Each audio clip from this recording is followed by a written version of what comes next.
Good morning, everybody, and welcome to the channel. For today's video, I wanted to talk to you about the narcissist, spells, seduction, and monitoring spirits. So let's jump in.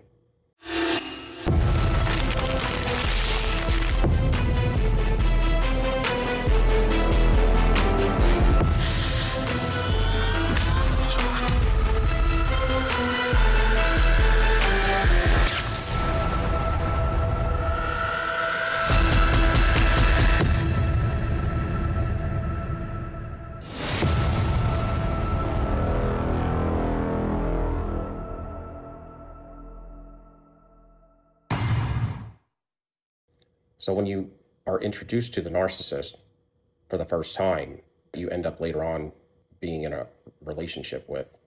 You meet them and there is a high level of attraction or energetic attraction, both from them to you and you to them. One is the healer and the other one is the majorly injured. And so we feel it. And if you grew up in these families, you were a fixer and a people pleaser. You didn't want to ruffle feathers or hurt anybody's feelings. So you're already pre-prepped and groomed because you were being used in your family. They call you the family garbage bin because everybody in the family ends up using you or switching energy with you. Anybody toxic in the family try to put an inferiority complex on you, and they try to do things to hold you down while the other siblings and everybody else is handled in a different sort of way. And a lot of times what the deal is you're just not like them, and it's innate. It's almost like you were born and you were a truth seeker and a truth teller. So you're with people in a family that are toxic and you tell the truth. So a lot of times you will call them out on things and you just don't fit in. And while you're sitting back, you will find your whole younger years, you will know the way that they operate is not right. If there is an empathic parent there, that's the enabler. That is toxic in itself because you're forced to, if you're going to be in a decent relationship or somewhat intact relationship, you have to back up the narcissist. And as you back up the narcissist, you're doing the same thing we did in the relationship. You become a toxic enabler. And that's why we're always told, or we always say, to leave, because you're not meant to do that. And the quicker you leave, the better and the healthier you will be when you leave. The unfortunate thing is a lot of times you don't know the depths of this whole situation. But a lot of times this stuff is kind of predestined to some degree, meaning you naturally are drawn to a certain type of way after birth. I kind of question whether maybe we were pre-tested in a controlled environment before put down here, because I can't find any other way that it would be fair. So when you are introduced to the narcissist, there's an attraction on both sides because you are a healer and you are a people pleaser. And so you accommodate almost probably right away. You're making it much more appealing to them than anybody else they have met in a long, long time. That's what they call the primary source potential or prospect, right? Because you're not in a relationship yet. But what you find is you may meet them and then go on your merry way, but then you start to see them pop up. There's pop-ups in your near future of them often. And it just seems as if it was by mistake or just so happened. But that's not the truth. The truth is they were targeting you from the point that they met you. And they were there to gain your friendship into a relationship. So you end up going into a relationship with them. They love bomb you. And if you grew up in these families and you were groomed to take care of a narcissist, then love bombing is something you're not really used to. You're more used to being held down and blocked from things. And the tools that you needed to do a job is what they hold back from you. They're always switching energy with you, blaming you for things, or upset with you and kind of isolating you in a sense because you're kind of all alone in the family. You don't match the family unit because the family unit doesn't have a whole lot of intimacy on a level of love and depth. But where I really saw it as a child was in the depth. It was as if you could know somebody in your family your whole life and know nothing about them. And that was always weird to me, that you weren't vulnerable in depth. is kind of synonymous in the situation where I'm talking about, because they can't go into detail or deep into anything. And that always struck me odd. Or they just believed a certain way, because I call it the cattle run. Everybody out there believes it, and that's kind of what main society believes, so we're going to believe it. And if you get into depth into conversation of why, you get pushback, like you get in trouble, or you get told not to think, or just do as you're told. And they don't want you to process a lot of times. They kind of try to teach you not to process things, just obey. And I think for the other siblings and stuff, they just learn material in school. They don't try to process that either too much. And in the family, you can get in trouble for something, but it sometimes doesn't make sense because you're processing it and they're not. And so what they're telling you is wrong is not wrong. And so there's weird things like this that if you're empathic, and you also, this is the thing, this is where the narcissists, they have this victimhood mentality. They make it like they never were shown love. But if you didn't find it in the family, you're going to get it out there, or you're going to see what regular people are supposed to be like. And that's what I saw. I saw what regular people, I mean, eventually you start seeing what regular people should be like. So there's really no excuse, is my point, because if you don't understand it from your family standpoint, this should be all innate in us, really. And I think it is. I just think to some degree, there's some awakening, because you have to start to process your own thoughts to become who you are and self-aware of who you are and what you want, what you like and what you dislike. There's several levels to this waking up to narcissism. You don't just have a narcissist and trauma wakes you up, but there's several levels to this. But first, you have to learn to process your own thoughts on a certain level, emotionally, so that you know right from wrong firmly through your emotions. If you were treated a certain way and you don't want to be treated that way, then you emotionally know what it feels like. So you can put yourself in somebody else's shoes and tell yourself, I don't want to do that to someone because this is what it felt like for me. And if you don't process thoughts into the emotional field, you might know it's wrong, but if you don't process the thoughts, they become a lot of times wounds, unhealed wounds, unprocessed thoughts, and they can cause things like rage. They can cause things like that linger. And to some degree, when you don't process your thoughts, this is good, this is coming to me, y'all. So when you don't process your thoughts, it's almost like you're not forgiving somebody for what they did to you. The thing is we always have to learn at some point to forgive, to let it go, and to give it to God. A lot of people in church will say, lay it at the cross, because the best thing you could do and the right thing to do, and I can only speak for myself, and this is all a process as well, but to give it to God is the best way, because other than that, you're going to carry it. And there's no other way to let it go to really heal.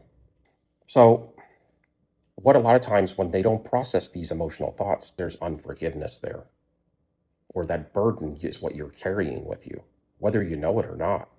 Because part of why you didn't process it is because you refused to, because you didn't want to deal with it. It was either too much, or you denied wanting to give somebody forgiveness because you had anger in your heart or pain in your heart, but you were refusing to lay it at the cross. That's a very hard situation to deal with.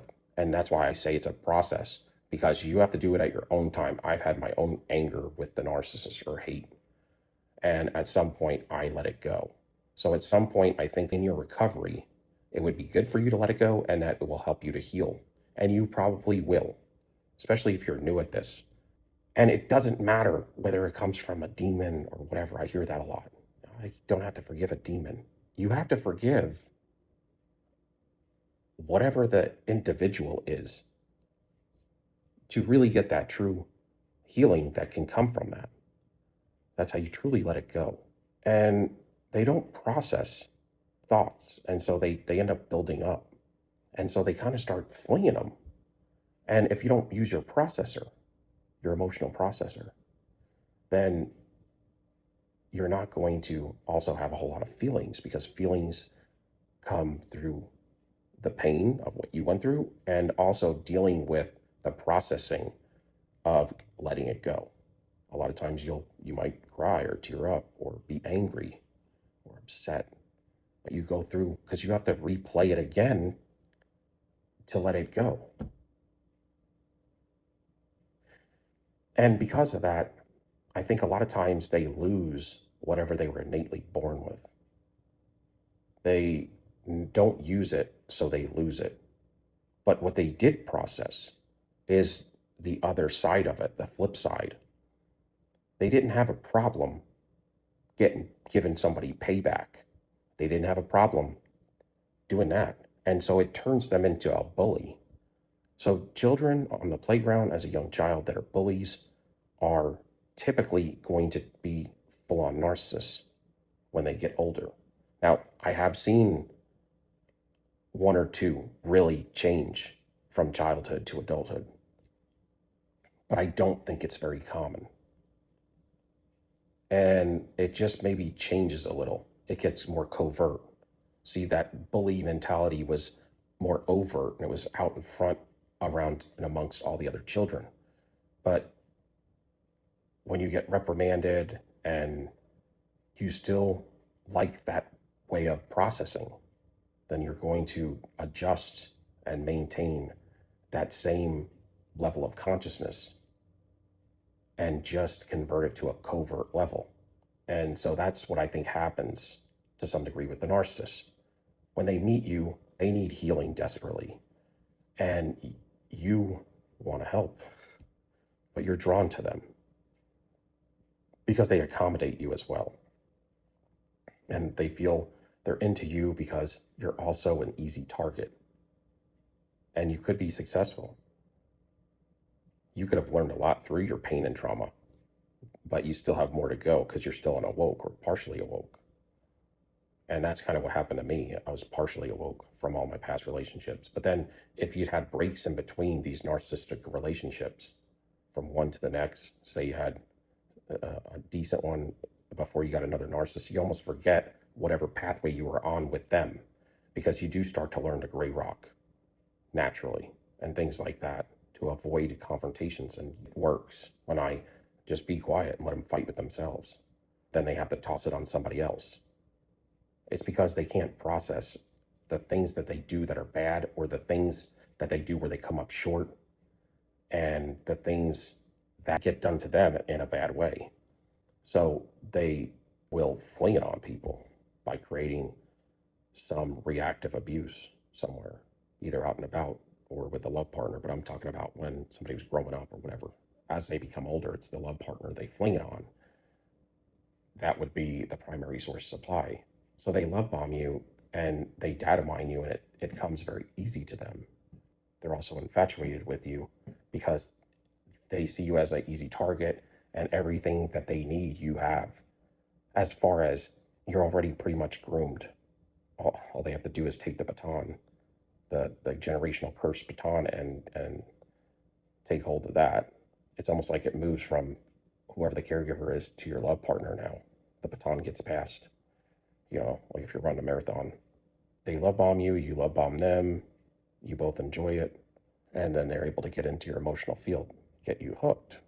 They know that you're going to try harder than most, and you're going to really try to help them. That's why they come back to you all the time to Hoover, telling you they were working on things, or they saw it in a different light, or they went to counseling or something. And you consistently want to help them heal, not knowing that you have your own healing to do and you're being exploited. The spelling starts from that love bomb. The love bomb gets you to run over your intuition and all the red flags. Then they get full control over you.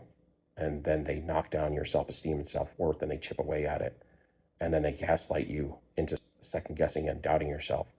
Cohesive control is going on, and you're also having this splitting of what they say and what they're doing. Their words and actions don't match, and you can't trust them. Sometimes they love you, sometimes they hate you. You're trying to put it all together, and you're just upside down. Anytime there's confusion in your life, and that's what the narcissist is the definition of. Manipulation, witchcraft, and all of that is just confusion. When you have confusion in your life, you should look at it like if there was a pipe that's about to burst or a bomb was going to go off, you would run away. No, if you had the information, you'd be running from that building. And because it's something that's going to blow, that's where the danger is.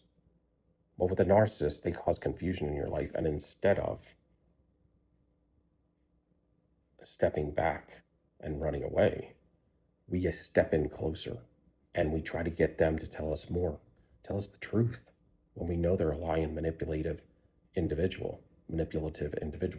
We're trying to step in further and help them understand and help us understand more about them. And we're trying to put ourselves in their shoes. That's part of the problem as well. Part of the spell is for you, just like it works with regular humanity, to be able to put yourself in their shoes. With the narcissist, you can't do that. You can't look at them like regular humanity. The patho of how they became that way, maybe, but on a regular basis, no. And that's the trap you fall into. That's one of the traps. But they run over all of your intuition with this love bombing, and then you get no rest, and they're always on you.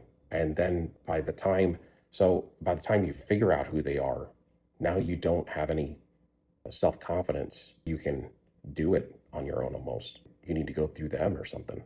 And a lot of times they try to nail you down, like get you married or something, get you having kids or get you in debt with them somehow real fast. So by the time you do figure it out, you're already stuck. And a lot of times the empath will stay. But what I wanted to say is when you wake up, when you can see the mask slip, they call it, you realize at some point, you start to realize who they are, the cheater, the liar, the manipulator, that there's nothing in there, and you walk away, or you wake up to who they are. You can put a title to it, it's narcissism, and they can't gaslight you anymore. That is when you get off grid from the abuse. And so that's where a lot of times the gang stalking will come in. And it happened for me as well. But I had time stand still and I saw all these faces. And when I retracted and left, I was gang stalked because the monitoring spirits, and it was spiritual, y'all. I was being stared at everywhere I went for like a month, and it was a dead end stare, the narcissistic dead end stare. And my friends would even tell me, why is somebody staring at me? And I was like, I'll have to tell you later. But they gang stalk you. You get gang stalked, meaning the first thing that happens is the monitoring spirit that has been keeping you down through this generational curse, that now you're broke when you leave this narcissist because you woke up. They don't know what to do. So that's why, of course, they smear you, but you also have flying monkeys get sent out first thing. So that would be the people that are close to them. They get sent out real quick to gather information so they can find out the new you. So you're going to get that kind of stuff come to you. Or if there's like a narcissist that's at your job or somewhere around the way that can get to you and get in, then they're going to start to warm up to you and try to become friends with you so that they can data mine you. And this is how it works. Because it's almost like one big Wi-Fi. All these narcissists are on one big Wi-Fi. They're on like 2G, 3G, and they can't increase their Wi-Fi connection. They're always on 3G. So we're on like 5G. They're on 2G. And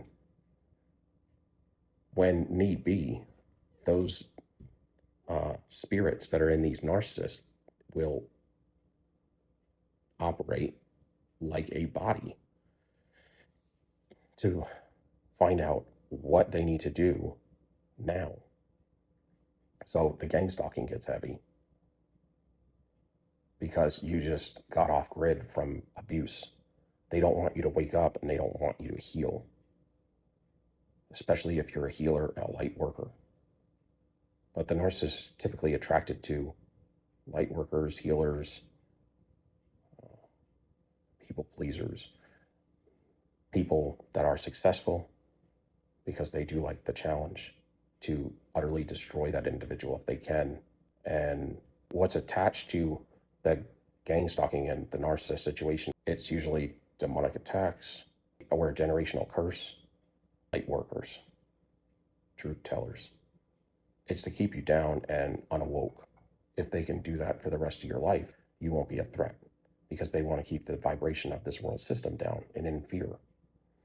But when you wake up and leave the narcissist, a lot of times what's happening is you start to get projected on from them and you don't receive it. And so what that does, when you start to wake up, you were receiving it before and accepting it. So the narcissist automatically says you're the problem. But when you quit receiving it because you understand what you're dealing with, then it gets thrown back to the narcissist like a mirror. So they actually get to see themselves that they are the problem. And a lot of times what this causes is a narcissist injury, of course. And that's why they go on these rage kicks. A lot of times when you wake up, if you're still in house with them, they will start to rage out a lot and try other tactics and means to get you to accept this stuff. But when you just refuse it through gray rocking and knowing and having awareness, then they have to hold on to it and see that it's them. That this whole fantasy and facade that they have built is a lie. And that's what it reflects back to them, that you are a lie. Now, you could tell them that all day long before, when you were accepting it. It wouldn't matter because you were accepting it. So they weren't listening. But they have to listen or watch and see that they can't get rid of this energy. They can't throw it on anybody and blame anybody because you're not accepting it emotionally and you're staying cool. And when you do that, it mirrors back to them that they're the issue, they're the problem, and everything they think they are, they're not. And so it causes a heavy-duty narcissist injury. A lot of times they will have a narcissistic collapse at some point because they've always destroyed everybody that's been in their life. And when you get up and walk away and you're not destroyed, or you recover quickly because you know what's going on now and you start to heal, it usually causes a collapse. It's like a computer crash for a narcissist. So this is kind of how it works. I wanted to go over that today. If you can give me a like, subscription, and thumbs up. Love y'all. Till next time, soldier up. Peace be out.